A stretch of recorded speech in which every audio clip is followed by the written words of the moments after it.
नमस्कार. शिवसेनेतून एकनाथ शिंदे आणि समर्थक आमदार यांनी बंड केलं. त्यानंतर मुख्यमंत्री एकनाथ शिंदे यांनी खरी शिवसेना आपलीच आहे असा दावा करत निवडणूक आयोगात धाव घेतली. निवडणूक आयोगाने दोन्ही बाजूंचा युक्तिवाद ऐकला व त्यानंतर शिवसेना नाव आणि पक्षचिन्ह शिंदे गटाला देण्यात आलं.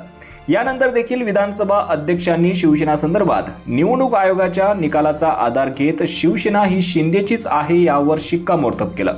त्यामुळे निवडणूक आयोग तसेच विधानसभा अध्यक्ष नार्वेकरांच्या या निकालाविरोधात ठाकरे गटाने सुप्रीम कोर्टात धाव घेत याचिका दाखल केलेली आहे. दरम्यान या याचिकेवर आता 1 मार्चला सुप्रीम कोर्टात सुनावणी होण्याची शक्यता वर्तवली जात आहे. तसेच गेल्या वर्षी शिवसेना आमदार अपात्रता प्रकरणाच्या सुनावणी दरम्यान पक्ष कोणाचा हा कसा ठरतो यावर सरन्यायाधीश चंद्रचूड यांनी देखील महत्त्वपूर्ण निरीक्षण नोंदवलं आहे. तर कालच्या राष्ट्रवादीच्या निकालासंदर्भात विधानसभा अध्यक्षांनी राष्ट्रवादीचा पक्ष आणि चिन्ह हे अजित पवार गटाला देण्यात आलंय.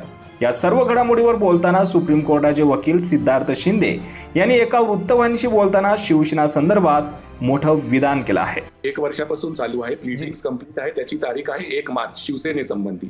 आता जेव्हा अर्जन्सी दाखवली शिवसेनेने इथं त्यांनी सांगितलं, चीफ जस्टिस म्हणले की मी लवकरच हे मॅटर लिस्ट करतो आणि पुढच्या डेटला ठरवलं जाईल मॅटर हायकोर्टात चालेल का सुप्रीम कोर्टात. पण ती डेट चीफ जस्टिसांनी 1 मार्चच दिलेली आहे आणि 1 मार्चलाच पक्ष आणि चिन्हाची पण शिवसेनेची सुनावणी आहे. हा योगायोग मला वाटत नाहीये.